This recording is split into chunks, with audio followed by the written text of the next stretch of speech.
entire globe involving hundreds of different cultures explaining the same phenomenon by different names. The nature of the footprints, namely their remarkable consistency, their biomechanical appropriateness, those aspects that are extremely compelling.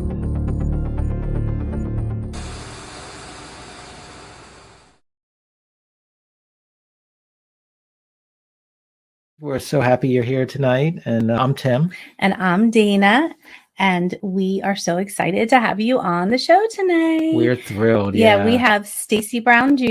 We're going to bring him on a few minutes, but we wanted to say hi, see what's going on, what's new in the world. Tell you a few things that we have going on. So, and you guys are wonderful. Thank you for all the comments and the support, and we just enjoy this, and it's because of you guys that helps us.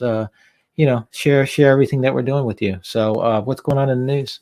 So what's going on in the news is, Ohio Bigfoot Conference is only a month away. So we will be there. It's the first weekend in May. It's probably one of our favorite Bigfoot conferences.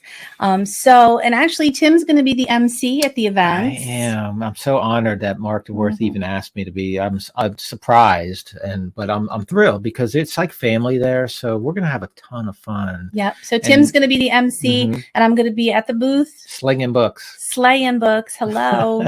so come over and say hi to me. Buy a book.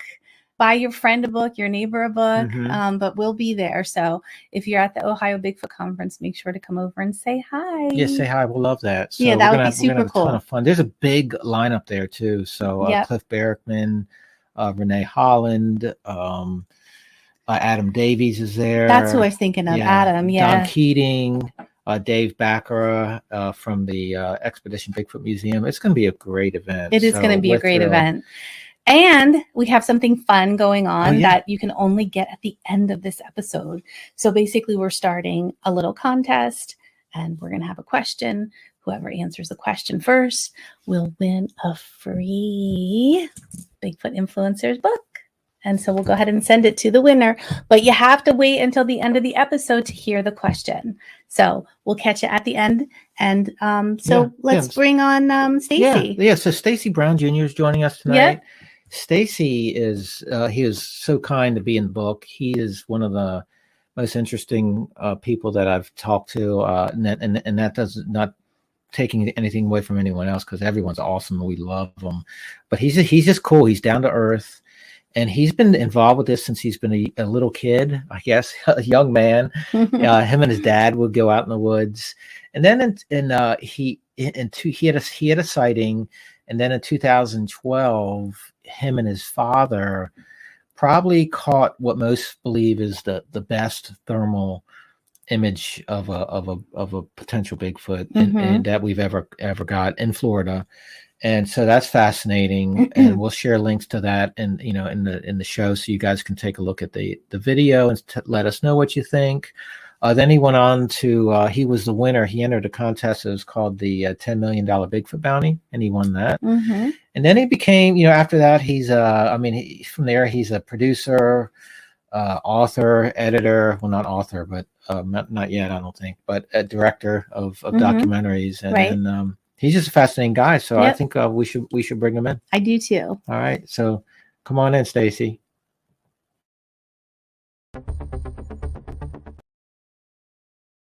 Hey, Stacy, welcome to the show.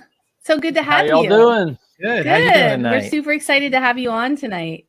Yeah, thrilled to have you here. So how's everything going? I'm thrilled to be awake right now. I am exhausted. I bet.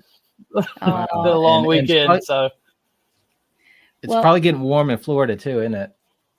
It is, but that's good. My garden's sprouting up. One of my gardens. The other one is more of a field. So it's about an acre, possibly. What are you growing in your garden that you have right now? The one here at the house, I just got like a 200 square foot patch. It's like squash, corn, potatoes, and collards. And there's a few surprises because I don't remember what I planted. Some of the rows. How do you do that in Florida? Do you like plant it? I mean, are you planting? Because we're in southern Delaware, which is like I guess we're like zone 8. B or something for gardening. Right. Do you when do you start planning your stuff like that? Well, I was supposed to start earlier, but we kept having these freezes periodically. It gets super cold, so I didn't start, but probably 2-3 weeks ago, maybe. Okay, okay. And the stuff's just starting to sprout through, but that's the weird thing about the spring here is because you'll have weather that makes you think, all right, hey, I need to get this in the ground because you're supposed to start at Valentine's Day. Right? Okay. And okay. yeah, but then you'll catch a freeze, and then if anything had sprouted, it's going to kill it. So Okay. but you only got a window before the sun gets too rough in August. Gotcha. If your stuff hasn't like harvested by then that spring garden will die. It'll be too hot. Okay. So, that makes sense. Yeah. I am into gardening too, but we have I sow the seeds inside, right, in the house, and then unless it's something. I mean, yeah, pretty much except obviously potatoes, but those are just going directly in the ground. But I would say everything else I kind of sow inside. So that's kind of cool. We have a little gardening thing. Yeah, I love gardening. Yeah. Hey, I've always like helped, but I never like steered the ship, and so I called my kid's great uncle or whatever he is, some kind of uncle. I called him for advice because the soil's like super sandy here and it's hard to grow in. And he's like 76 and he's been doing this all his life. And he was like, hey, why don't you come up here and do the work in my garden and I'll pay for everything and I'll teach you how to do it. Sounds like a good deal. Yeah. Hey, I was like, hell yeah. I'm plowing with his granddaddy's plow from the 30s. Whoa, I think it's got the cool. original handles on it too, because one of them's like busted with a splint on there, So cool. Yeah. But he's teaching me like the conventional way in case I can't have any tools, or like I can't have no gasoline powered thing to plow with. Stacy, you're ready for the apocalypse too. It's. I am too. If people aren't paying attention, I don't mean to sound like a nut right now, but if you're not paying attention right to what's going on with the banking crisis, the food crisis, we're gonna be ready because we're gonna have our own garden in the backyard. Yeah. You got to be. I mean, what's it hurt? Yeah, because food prices are so expensive right now. It's awesome to have your own stuff that you can go pick in your backyard.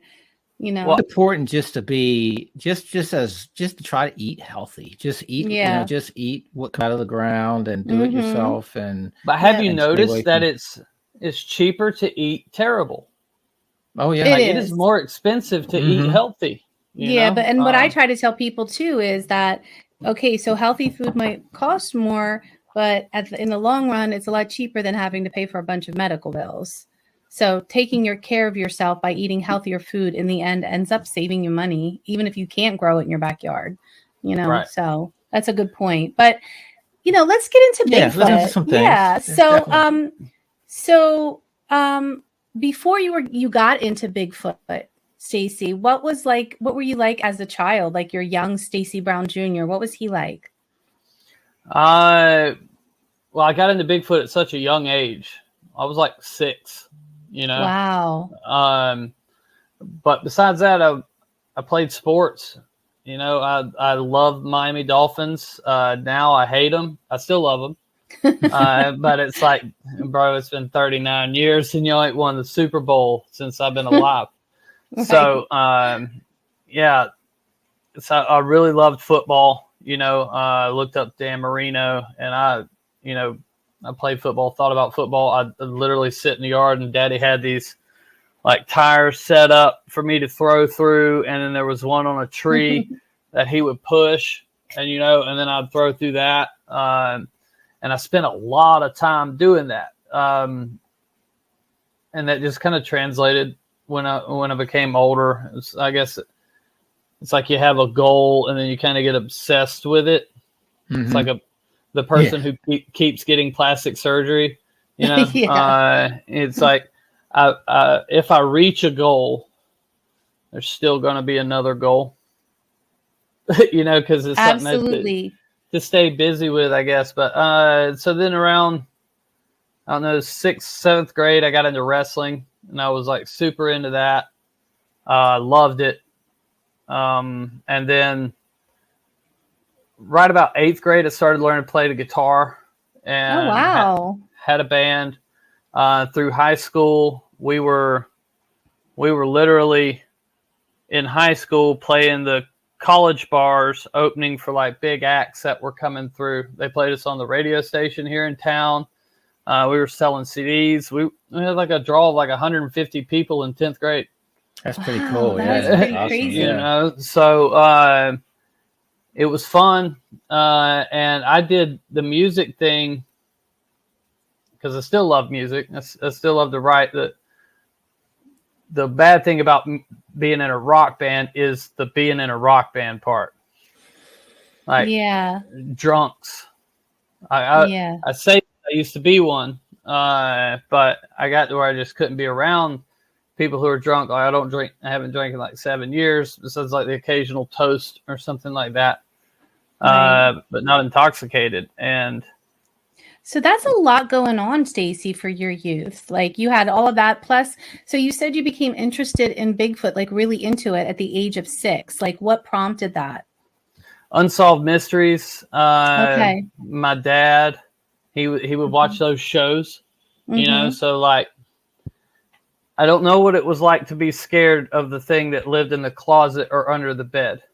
I was literally afraid that the aliens were going to pull me through the roof and take me to some other planet. Like I went to bed a lot of nights scared after those shows. And I'd never say nothing because he interested me. And my dad was Army Ranger, tough guy. You know what I mean? I didn't want to be like, Daddy, I'm scared. Right. But Junior was scared. He was sitting in the bed thinking aliens was going to take him. That was a real possibility.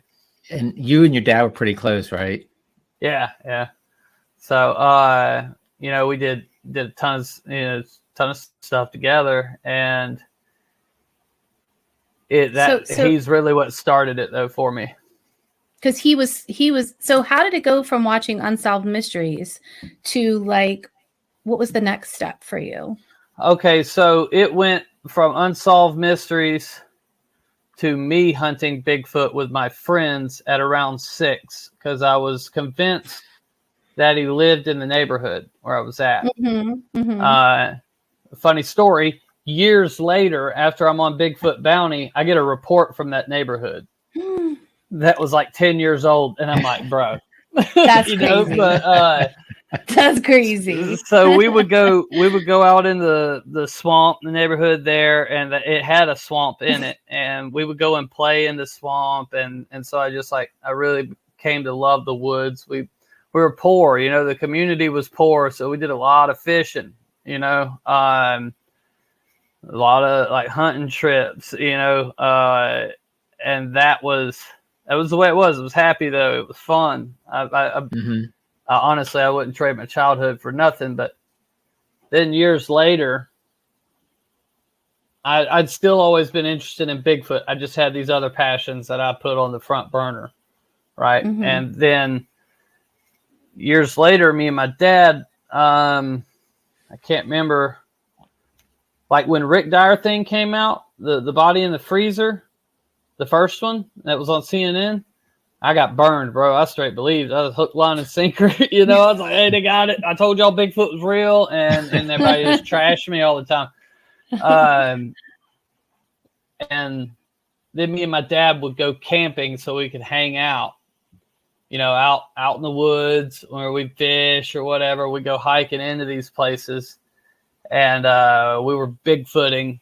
We go put a couple trail cameras out. I remember the first time that we had bought those pheromone chips. Those like stinky pheromone chips. And we had hung them out there and stuff. But I can't really say we were like serious about it. We didn't think there was going to be anything to it. Right.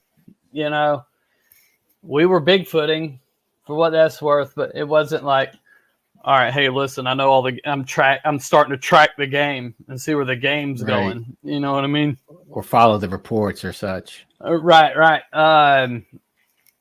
And then Finding Bigfoot came out. The second episode, there was a lady who had a handprint on the inside of her door. On the inside of her door or the outside of her door? On the inside. Like she had this of her house. She had like a Florida room, right? Okay. And so, she had this beautiful property. You sit and you're like overlooking this like huge ravine, out in this room, and she would like read and do her witchcraft or whatever in there. Witchcraft. Come to find out, she was like a practicing witch back then. Okay. But she didn't let that part on yet, like I got to know her. She waited till after they filmed. It was like years later that I found that out. I was like, wow, okay, whatever. Which was the least of the weird things that will go on at that property. You know what I mean? That was, and I wonder now, looking back on it, if she wasn't the reason these things were coming up. Because it wasn't just Bigfoot, it was lights and all kinds of shit. So, oh wow, yeah. But I called her up. Oh, so in this Florida room, she had like a glass. It was like a screen door, but it had glass in it.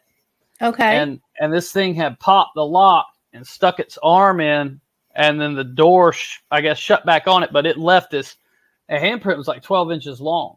Huh. It was huge. And that's why Finding Bigfoot came out. And they put her name on television, and at that time, I didn't think they did that, so people wouldn't call them. But I looked her up in that. You may remember this. We used to have a thing called a phone book. Yes. Right? So right. I looked her up in that, and there it was. And it gave me her address. So I was able to, like, Google. Stalker, like big time. Basically. Huge. Yeah. We actually got one here, Stacy. It was been maybe 3 or 4 years, but we actually used to still get them up to about 3 or 4 years phone ago. Books, yeah. I thought you were most of them were business phone books, but yeah. But I called her and she said, wait till the fall. So me and my dad were going to go out, and he had got bladder cancer, so he couldn't go. And I went with my bass player, and the weekend was nuts. It changed my life. I quit my band. Like, I went all in on trying to find a Bigfoot, buying equipment. My dad ended up, when I quit my band, he kind of was like, are you serious? You know what I mean? He's seen how into it I was. I was like, nah, dude. I was like, I was within 10 feet of this thing. I'll have this proven in 6 months. Because, like, after I had my encounter, I type up I go searching the Bigfoot forums. It's on there, right? The Bigfootforums.com. I'm reading it, and I'm just like, whoa, nobody in the Bigfoot community knows anything about the woods. They should not even be out there. They're too busy fighting with each other. And the things they were talking about, I was just like, I'm seeing them going around and yelling, banging on trees. I'm like, what kind of animal are you going to get like this?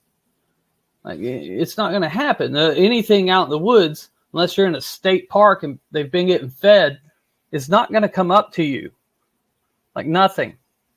So, Stacy, what year was this, and what location was it, just for the audience? It's 2011. Around. Okay. November 6th, 2011. So I had, it was on the Apalachicola River, and so I had my encounter. I made a YouTube video about it, of me talking about my encounter, sitting in front of my Tell camper. us about your encounter, because that's, Oh, okay, yeah. So immediately when we pull down the driveway, we're showing up. We see this black thing step into the woods, but I only see about like maybe a waist high thing. I don't see the top. My buddy said he did, but I didn't. So I thought it was like a hog or a bear, and we stopped. And I walked out into the woods. We both did, but we walked out there. It was gone.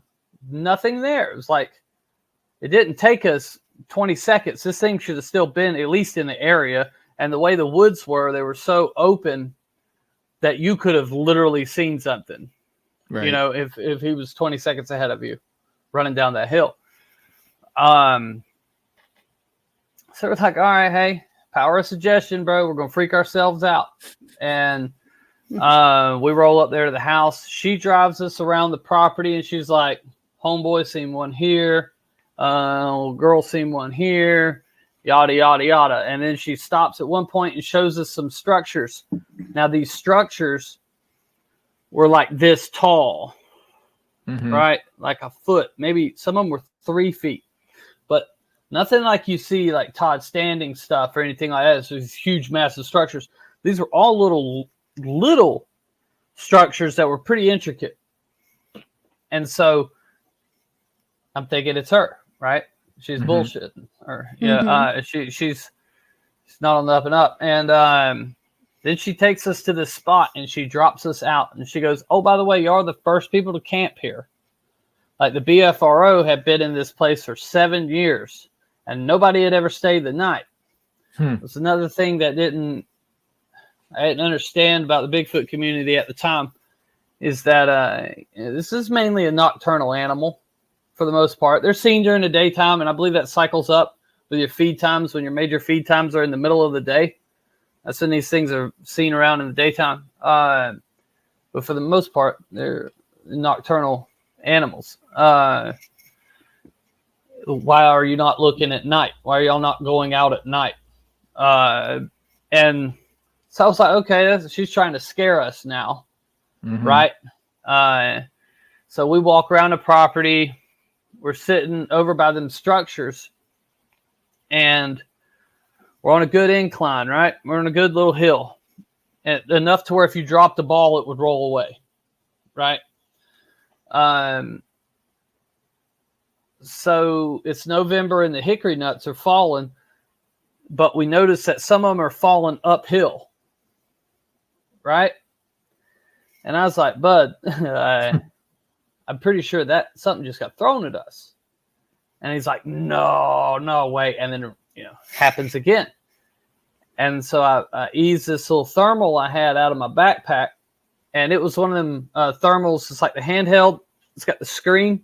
It's for like wires and stuff. Yeah. Like not really good quality.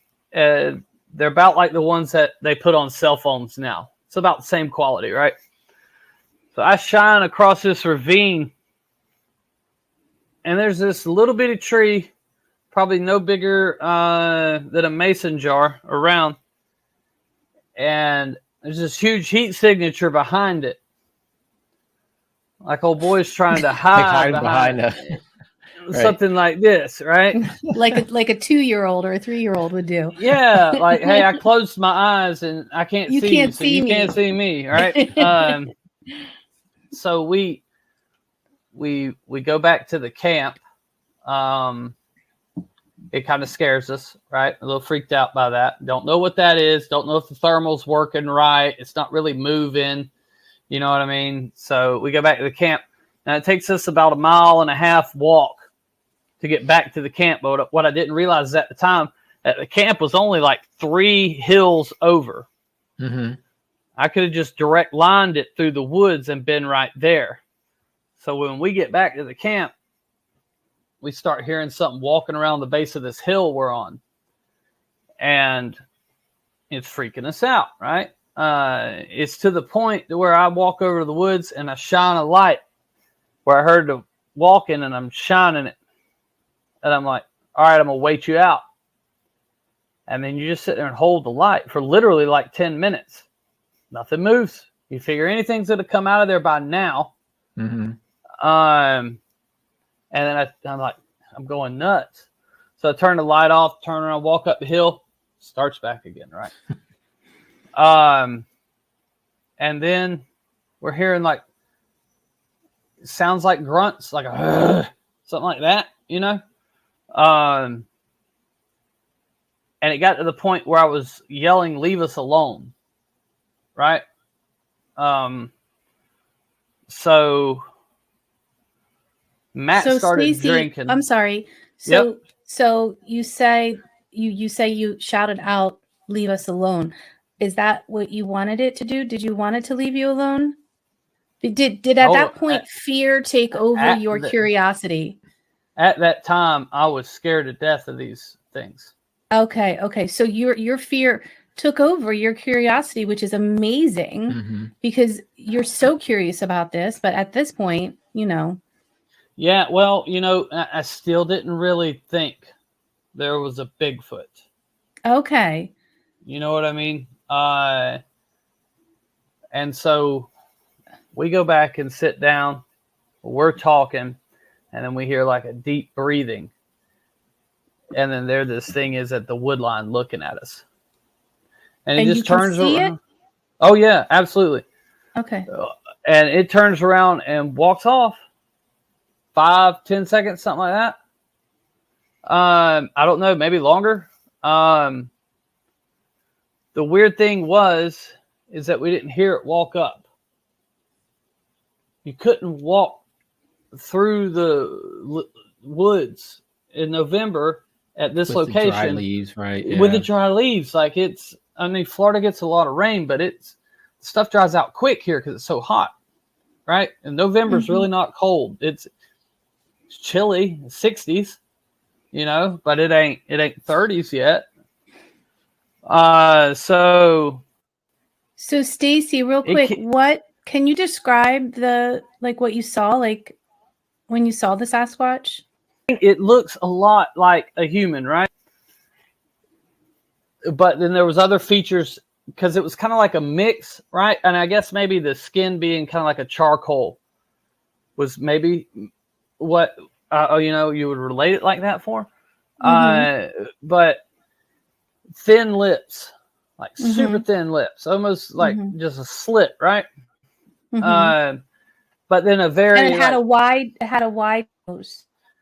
Super wide nose. But the brow ridge looked like you've seen them boxers that they got a very Neanderthal looking brow ridge. And so I don't know if the eyes sunk back into its head because they appeared to be further back.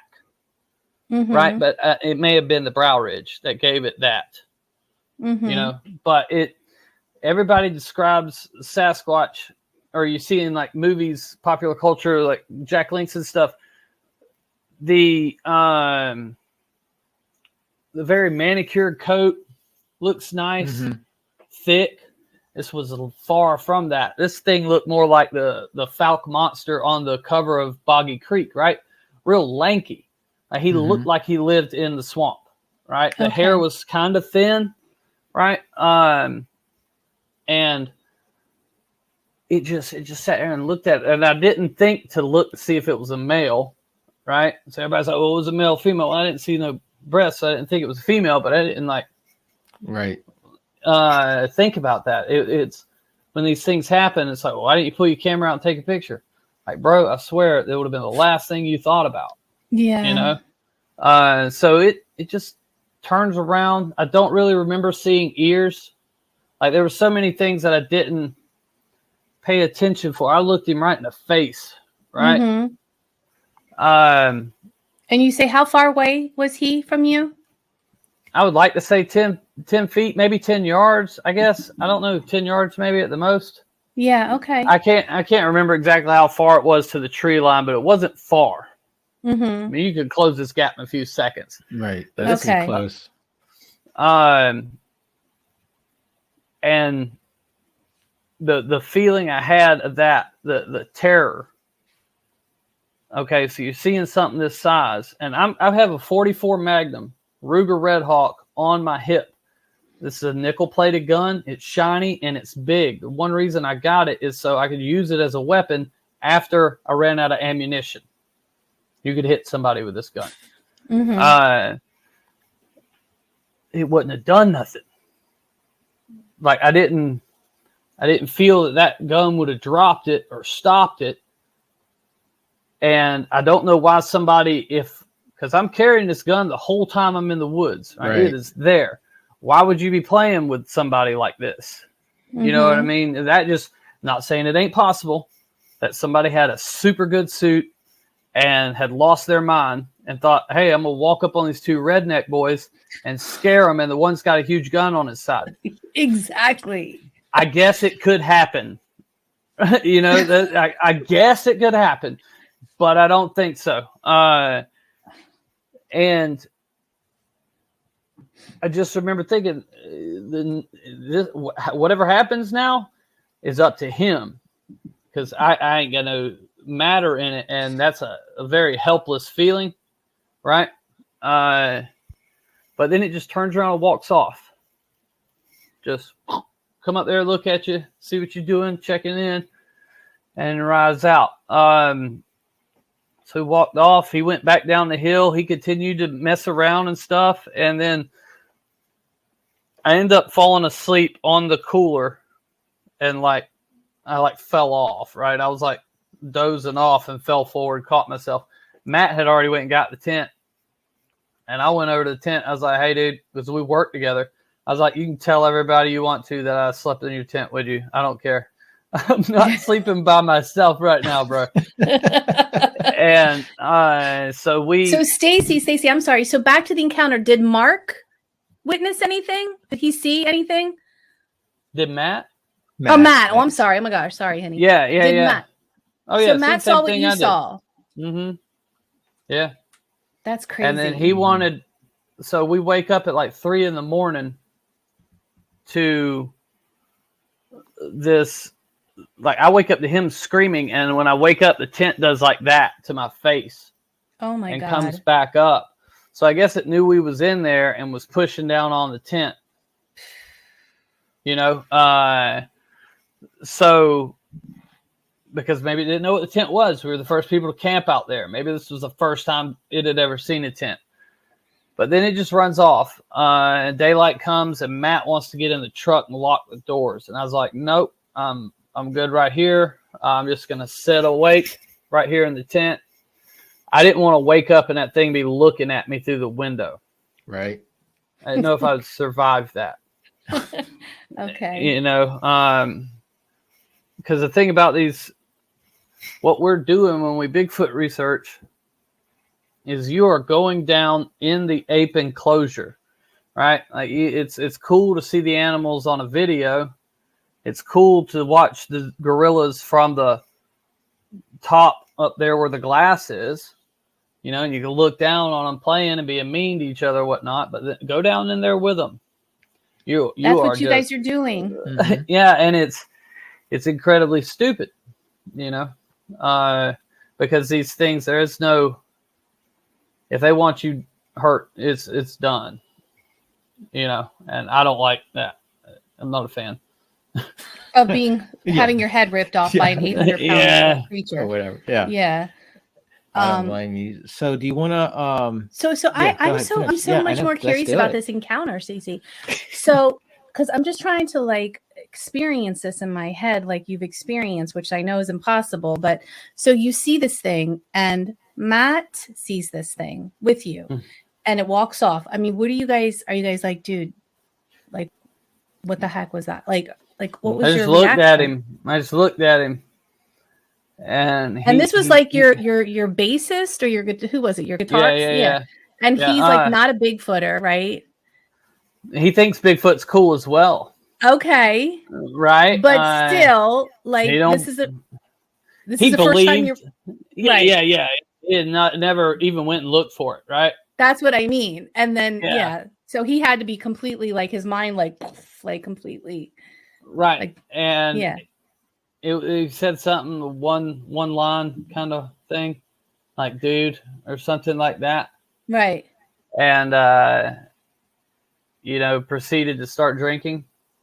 Okay. We taking some beers. We figured it's just going to be a chill night. We brought the guitars and shit. Right. So we were just going to hang out, but it wasn't that situation at all. And so then the next day, Matt says, he don't say nothing to me. Matter of fact, he don't say nothing to me. He asked if we want to get breakfast, and then we ride into town and get breakfast. And then he goes, well, they didn't get us. Do you want to stay another night?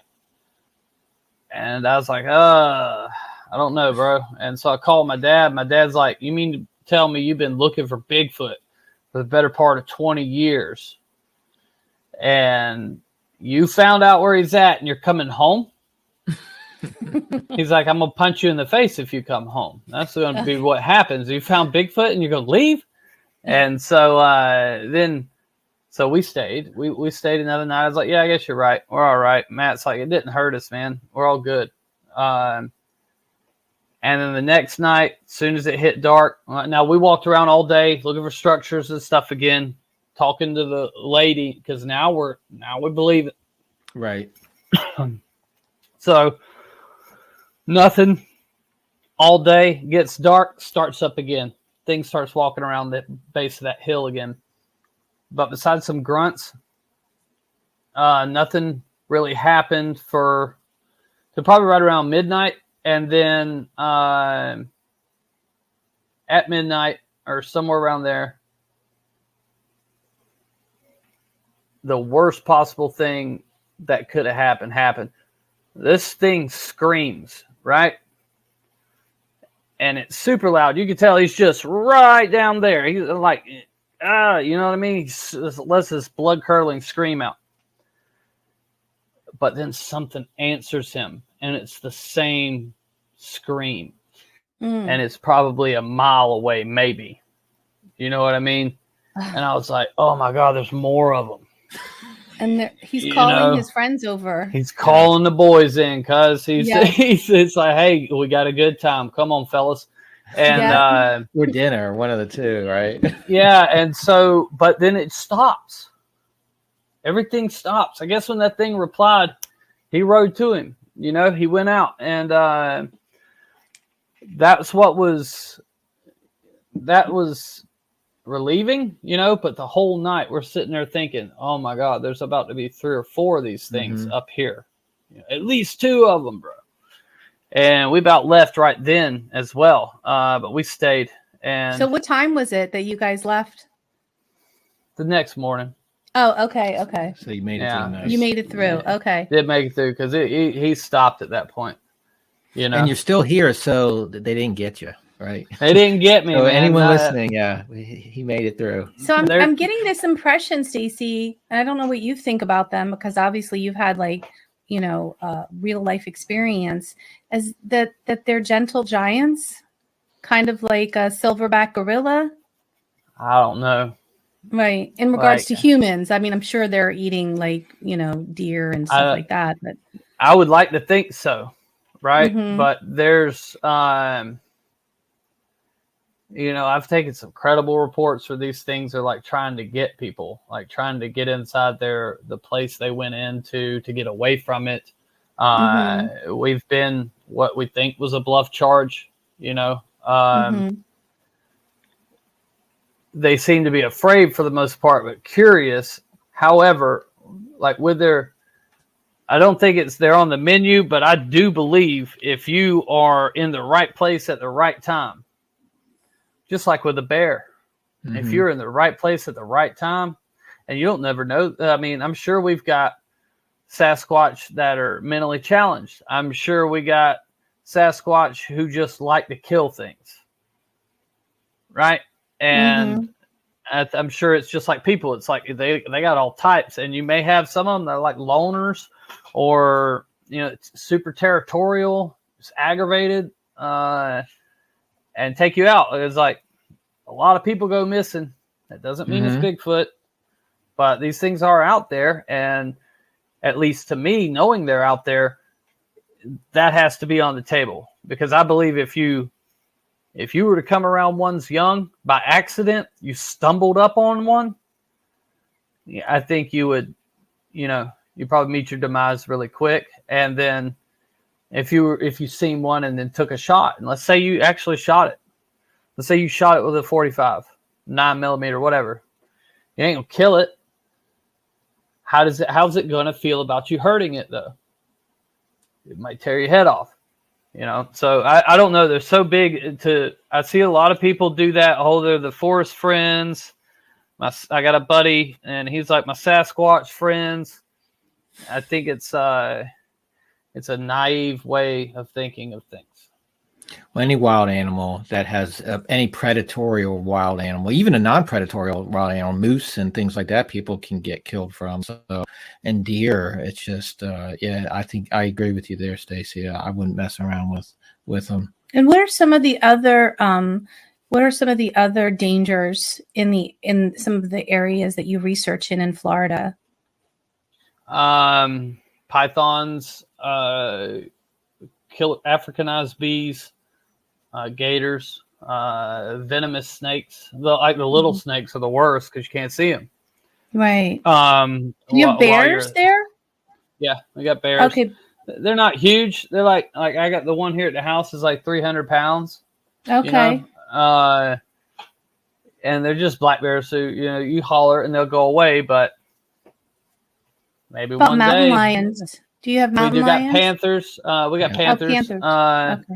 And so they're, 125, 140 pounds. And they, the problem like in the glades is, so we had these people thought they would bring over these cougars from Texas, drop them off in the glades to breed with the panthers to, let's pick the, population up. Problem is with the cougars, extremely aggressive, right? And they weigh about 100 pounds more. So you do have to worry in some parts. You got to worry about running into a cougar and that being an issue. But then I guess the worst thing we had to worry about is the heat. Get dehydrated, Don't forget the hogs too, Stacy. The hogs, but it's hard for me to I'm not worried about a lot of these things because we catch them, right. So, but yeah, to the rest of the people, the hogs, the hog population's bad.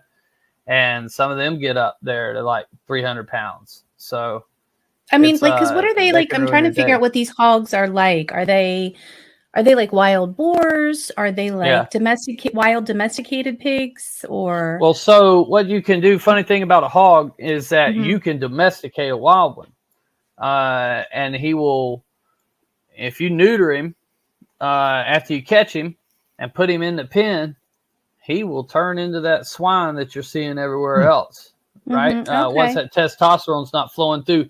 But in the woods, he's just got this coarse black hair all over him, and they're pretty aggressive, especially once they get bigger. But they'll usually be in packs. You'll see a bunch of them. Like when Cliff came down here last, we were out in Mayaca, Cliff Barackman. We were walking this road back in the Carlton Preserve, and we were walking. I'm like, stop. And he's like, what are we looking at? And I was looking at this stump. It looked like a stump, huge stump. I just pointed right there, and we sat there and watched it for a second, and then it turned broadside. And you could tell it's this massive boar hog. And I was like, let's just chill. He starts popping his teeth and then walks off into the woods, Do you guys eat them? Like when you hunt them, do you eat them? Yeah, we will. It's good if you know how to cook, right? So I would have events and we would go and catch a hog. And we usually try to eat like the 125-pound ones. But the ranchers around here, they'll pay you to come and get rid of them because they're tearing everything up. They're eating all the crops up and all that. So people pay you to go out there and kill them, but the bigger ones you can't really eat. Like some people eat them. Some people claim they can cook them up and you just give them things away. But that's the problem. There's so many hogs. It's like you can't give them away sometimes. Right. So so what are the skunk ape experiments? Okay, so it's a trilogy documentary film, and I'm gonna when I told you that this thing was just there and it didn't make no noise walking up that hill, that shouldn't have happened, but I didn't pay attention to it then. There's a lot of weird things with Bigfoot, and I'll be the first to sit here and tell you I have no idea what it is. Anybody else that tells you they have it nailed down, oh, it's an ape, it's crazy for it to be anything else, you don't know that. You know what I mean? Like, because to the rest of the world, we don't even know the thing exists. A few of us here and there have seen it, but most of these people, especially that are in the ape camp, the majority of them haven't even seen one. Like your Dr. Meldrum's, Cliff, haven't even seen one, but they're basing all these things, right? And that it does make the most sense because nobody wants to believe in anything else. But with the Skunkape experiments, we try all kinds of things. We talk to the witnesses. The witnesses point us in a way to kind of do our experiments. Right? Like this guy thinks it's some kind of, it was weird because he said it was like in his head, but it sounded like a machine. Right? And so he felt like it was in his head. Talking to him, yeah. Talking to him. Well, what he didn't say it was talking to him. He said it was just like it was a noise. Okay. It was like hurting him, right? So he took that as it was maybe some type of alien, right? So we reached out to this guy who had an odd experiment along the lines of like Foo Fighters, right? He had built this device that would draw these things in, and he was telling us that, well, that guy's correct because the Bigfoots are projections of the spheres, right? Long story. But we tried it, right? And then we had another guy who thought that it was, just a regular ape, So we tried to pursue it as if it was a regular ape as well. Then we had another guy who thinks that they cursed him. And when you see his face on camera, he's lost most of his face to cancer.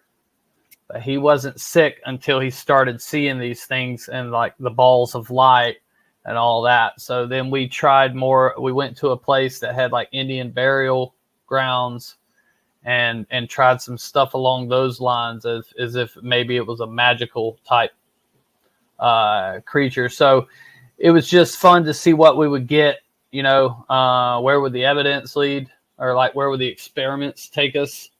And they were all really cool experiments. Like one experiment, we went and caught a hog, and then we put a GPS collar on it and tracked the hog, and then we would look for Bigfoot based off of wherever the hog was, because the hog's going to go back and join up with the pack.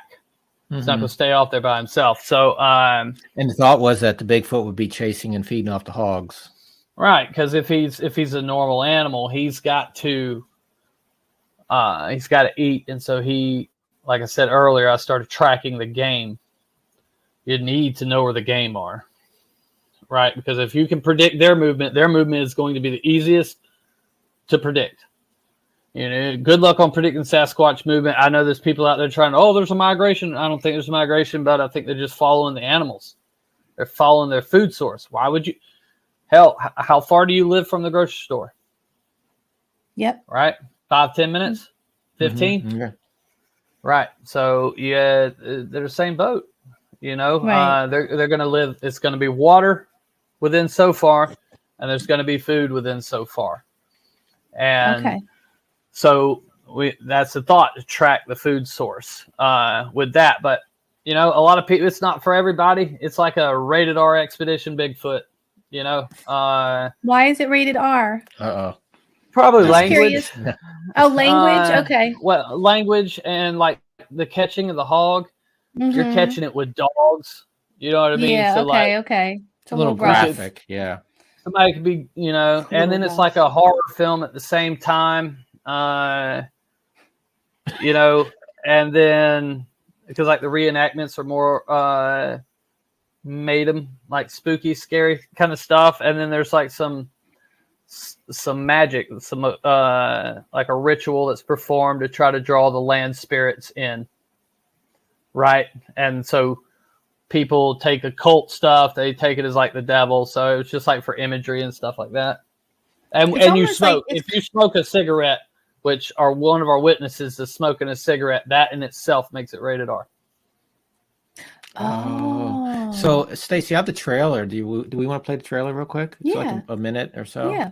See if I can pull it up here. The reason why I think it cursed me is because I've seen so many of them. We're not trying to sneak past the guard. Our goal is to push this into the field where Bill will be set up and waiting. Whatever it is, it's coming from like essentially where that bale of hay is. We're about to do something that we've kind of done before, but never to this level, dude. You're going to take ritual magic and drugs together.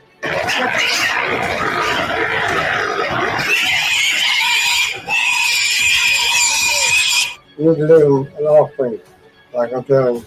Until you see it, it means nothing.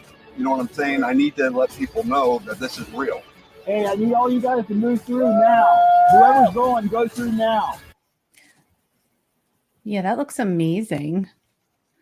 Yeah, it was really fun to make. The second one, we're about to drop that. That should be out here in a month or so. We just have to wait for the distributor to get it onto the platforms. It is finished. And then I got a movie that with C. Wayne Wilson that I'm dropping. He's kind of a unique character in himself. He's the sees faces in the photos kind of guy. But super funny to be around. So like I was just making a movie about, his everyday life, I guess. We go on a road trip. And so that's cool, fun. And then we'll be dropping the third one following that. So the third one's fun. I get into a situation with a gator and a cat, and I'm by myself in no man's land. And when you say cat, define cat. Panther. Yeah. Okay. Oh my gosh. Okay. That sounds like fun. That was probably the thickest swamp I ever went into. So Stacy, you have a new podcast coming out. Can you tell us about that? Yeah, so it's called The Podcast, and it's already out. So we cover, Bigfoot, aliens, ghosts, conspiracies, weird experiments, all kinds of stuff. It's like a no holds barred kind of podcast. So I guess it probably leans more on the comedy side because we're just like ripping on each other and stuff the whole time. But we got this really sweet setup and we film it out in the woods. So it's like a 4-camera setup, like a Joe Rogan or something would be. Okay, because that's what she wants to do. That's what I wanted to do with our podcast. Hey, we did it. Oh, what if an airplane flies over or blah, blah, blah. Well, so we just don't bring on guests. Oh, right? Okay. You know what I mean? So we all live in Florida, but one of us in Miami, one of us in Central Florida, and then some of us up here in North Florida. So we just, like the other night, we met up on Saturday and shot 4 episodes. Oh, cool. And Bigfoot is one of our hosts on the show. So my buddy Josh, my buddy Josh Watson, he goes to all these conferences with me as Bigfoot, and he started getting booked as Bigfoot, right, at some of these conferences. He got booked at the Florida one this year. And so I was like, yeah, dude, let's go ahead and just put you on the podcast as Bigfoot. So he plays Bigfoot. A video and an audio podcast? Yeah, you can get it. It's out now. It's on YouTube. It's also Spotify, iTunes, anywhere you get your podcast at. So It's on all those spots, audio and video. So it's fun. And Bigfoot got addicted to shaving this last weekend. So tune in to figure out what that means. So then if we wanted to follow up on your, if anyone wanted to find you or follow everything that you're doing or stream your movies, what's the best way to do that? So if you wanted to stream our movies, Amazon, you can literally type in Stacy Brown Jr. Everything I will do come up. I shot a movie with Les Stroud, or a couple films with Les Stroud, a Bigfoot one, and then one called The Pit, where we kill each other. Pretty fun stuff. We're stuck in a cave for 50 days with no way out. So, and then, the Outcast stuff, just Outcast Paranormal, Outcast with a K, and we're on YouTube, Amazon, all that stuff, and then Bigfoot Stacy. Awesome. And then are you on social media? Any social media platforms? Just it's all this Instagram, Twitter, Facebook. I don't do the Twitter. He's everywhere. I don't do the Twitter, but okay, it's not productive. So okay, we'll make sure we link everything. Yeah, we'll make sure we link everything in so everybody can know how to follow you. But I have to say, Stacy, it's been such a pleasure to have you on the show. Really, like you're very down to earth, very real, fun, but I think you're probably one of the best eyewitness experiences that we've heard yet, especially with the fact that you got so close and your continued research and your documentaries. And obviously thank you so much for being in the book, in Tim's book. No problem. We just scratched the surface. I mean, I know it. We got to about a third of the questions that we had. So, but that's so cool. We're definitely gonna have to have you back totally again. Cool with that, yeah. Oh yeah, for sure. Y'all just let me know when, and I'm down. All right, Stacy. Thank you so much, and have a great night. All righty, thank y'all. Take care. See ya. Bye. Bye. Yeah, Stacy's great. So my God, he's so cool. He's so awesome, and he's down to earth, and like you said, and he's done a lot. Yeah. I feel like we really got a lot of good stuff out of him. Like what he shared today was really, really cool. I know. Didn't get a lot, but I know, but we did though. We got to a lot. Yes, I that's loved the cool thing his about what we're doing, his eyewitness story, and how he grew up and got into it, and that's just so cool. So we're really excited that you guys got to see that. We kind of script these, but if it goes off, we're fine. We just like let this go where it goes. The questions just kind of pop up. So let's not forget about your little special treat for coming to the end here at the episode. So the audience question. Well, so whoever go ahead. No, you say. Go ahead. I was going to say, let's tell them how to answer the question. Yeah. Go ahead. You do that. So we're going to ask an audience question. And then whoever can, I guess we'll do it in two ways, maybe. I'm thinking put them in the comments in YouTube, or because some people aren't going to be watching this on YouTube. So how about maybe they could email us? Okay, well, let's do that. That way, the first person that emails the correct answer, and we could tell by the emails about how they arrive and what time they arrive, will win a free Bigfoot Influencers book. And you don't have to pay for shipping or anything. That's free too. So we'll just go ahead and send it to you. So go to the Bigfootinfluencers.com and leave a comment. Or if you already have our email, you can email. No, do not leave a comment, baby. We're doing it this way. No. If you go to the Bigfootinfluencers.com, they can send an email from there. Oh, okay. Yeah. I thought you were saying to leave a comment on there. You can send us an email, which the address you can get from the Bigfootinfluencers.com. Somebody's going to win a free book. And the question is... You do it. So we interviewed Diane Stocking in episode 3. Which state did she say began her research into the subject of Bigfoot? So go ahead and answer that. And whoever answers first gets a free book. You're going to email us. Don't comment with your answer. And this is our first prize giveaway. So we're super excited. And we're so happy that you joined us tonight. Yeah, we appreciate you guys. Like and subscribe. We're just thankful that we can do this with you all. Yeah, absolutely. We thank you so much. All right. Have a great night, guys.